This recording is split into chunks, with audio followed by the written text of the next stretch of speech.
আমাদের mobile servicing এর দোকানে যে ধরনের ফোনগুলো সবচেয়ে বেশি আসে বা বেশি সমস্যা হয় সেগুলো কিন্তু আমরা শেয়ার করে থাকি।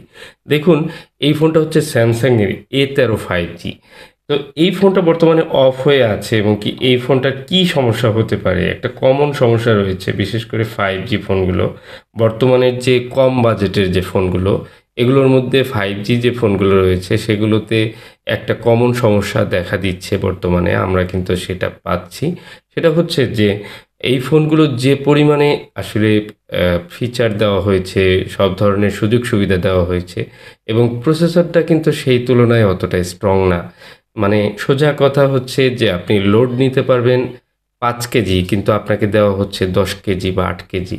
আপনি কিন্তু অবশ্যই খুব বেশি দূর যেতে পারবেন না। অল্পতেই কিন্তু হাঁফিয়ে যাবেন।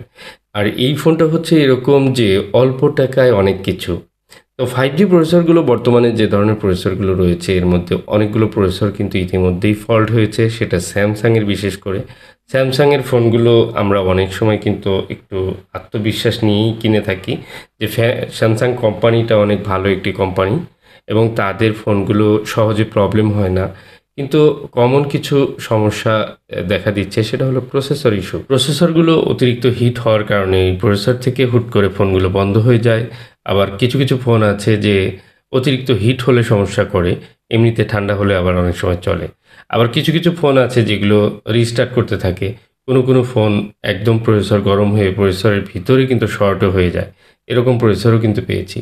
তো যাই হোক, এই ফোনটার এখন যে অবস্থা আছে, এই ফোনটা আসলে অন করা যায় কিনা বা কিভাবে অন করা যায় এই বিষয়টি একটু দেখব। দেখুন, চার্জিংয়ে কোনো ধরনের লোডিং বা সিগন্যাল কোনোটি নেই এবং কম্পিউটারে চেক করলাম, কম্পিউটারে কিন্তু কোনো পোর্ট করছে না। তো এই মতো অবস্থায় এই ফোনটির যে রিডিং রয়েছে সেটি কিন্তু একটি প্রসেসর ইস্যু মনে হচ্ছে। তো আমি প্রসেসরটি রিভলভ করে দেখব। তো এই ধরনের ফোনগুলোতে সিপিইউ রিভলভ করে অসংখ্য ফোন কিন্তু আমরা রান করেছি এবং কি আজকের এই ফোনটি আপনাদের সাথে শেয়ার করে দেখাবো যে এই ফোনগুলোর অ্যাকচুয়ালি প্রসেসর রিভলভ করে রান হয় কিনা। তো স্যামসাংয়ের যে মিড রেঞ্জের যে ফোনগুলো রয়েছে, অনেক ফোনই রয়েছে যেগুলোতে মিডিয়াটেকের প্রসেসর রয়েছে, যেগুলোতে এক্সিনস, স্যামসাংয়ের প্রসেসর রয়েছে এবং কি আরও অনেক ধরনের কোয়ালকমের প্রসেসর রয়েছে, সেগুলোও কিন্তু এই প্রবলেমগুলো হচ্ছে। তো আমাদের এগুলো জানা দরকার। জানলে হয়তোবা জানা থাকলে এই প্রবলেমগুলো কিন্তু আমরা সহজে ফিক্স করে নিতে পারবো। যাই হোক, আমি প্রথমে যেহেতু হোয়াইট গ্লু রয়েছে একটু গ্লু কাট করে নিয়েছি।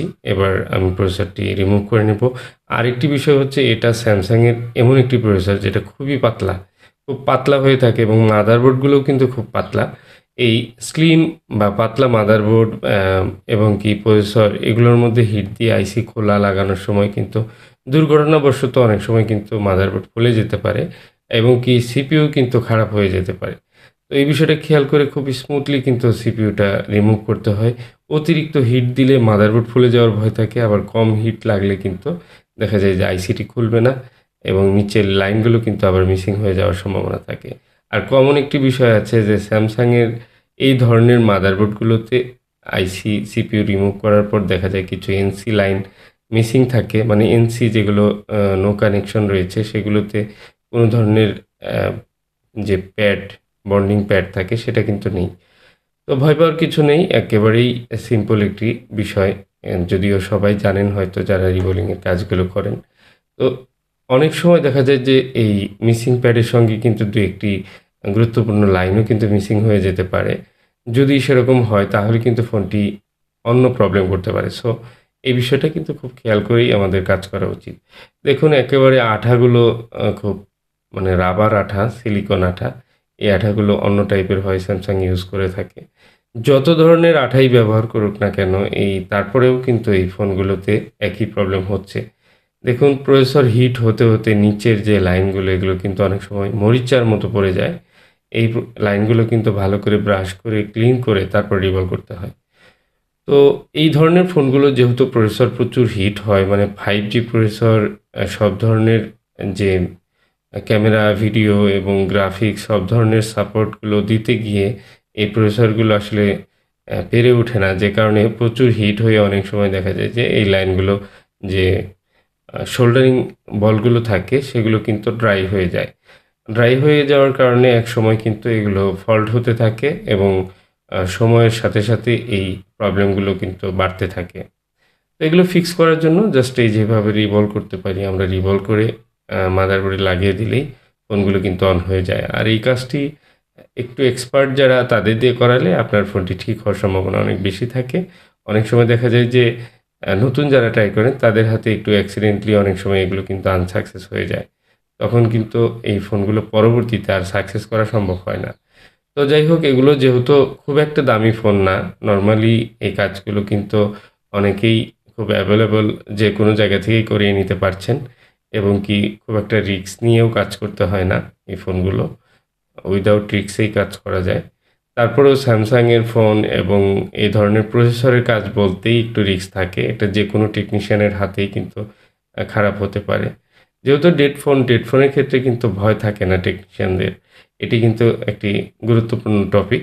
সেটা হচ্ছে যে যখন আপনি একটি বন্ধ ফোন নিয়ে যাবেন কোনো একজন টেকনিশিয়ানকে দেখাবেন, সে তার মতো করে চেষ্টা করবে। না হলে কিন্তু তাকে আপনি বলতে পারবেন না যে আপনি আমার ফোনটির কিভাবে কি কাজ করলেন। অ্যাকচুয়ালি আপনি ডেড ফোন দিয়েছিলেন এবং আপনাকেও সে ডেড ফোনই রিটার্ন করেছে।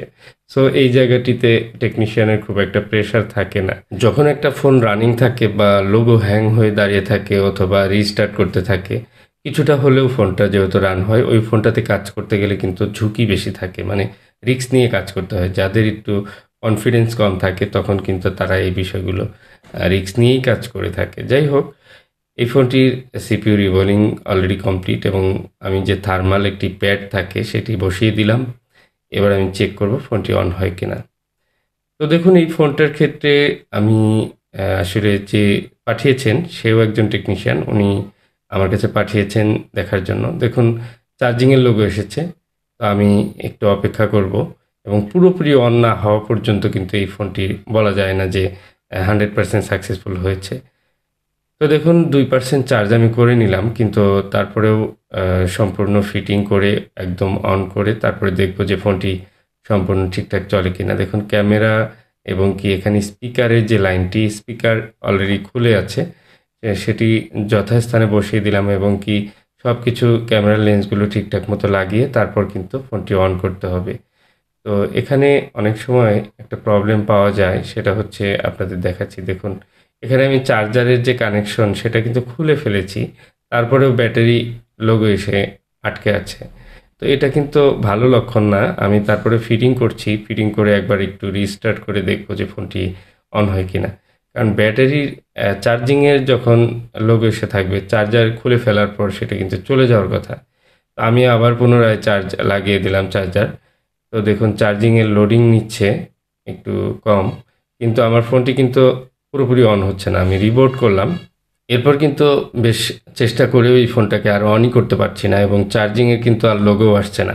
তো পুনরায় এই ফোনটা আবার খুললাম, খুলে আমি এটার যে স্টোরেজ আইসিটি রয়েছে সেটি কিন্তু আমি আবার রিমুভ করে রিভলভ করে ইনস্টল করলাম। কারণ অনেক সময় দেখা যায় যে এই ধরনের ফোনগুলোতে স্টোরেজ আইসির বলগুলোও কিন্তু ড্রাই হয়ে যায়। আবার সিপিইউর কাজ করতে গিয়ে পাশের যে আইসি, যেহেতু স্টোরেজ আইসি, সেটাও কিন্তু অনেক সময় ড্রাই সোল্ড হয়ে এই সমস্যাগুলো হতে পারে। তো আমি সিপিইউ এবং স্টোরেজ দুটিই কিন্তু রিভলভ করে ইনস্টল করলাম। এবার ফাইনালি দেখব যে পুরোপুরি অন হয় কিনা। তো সমস্যা যখন একের পর এক অনেক অনেক সময় দেখা যায় সমস্যা হয়, সেই সমস্যাগুলো কিভাবে সমাধান করা যায়।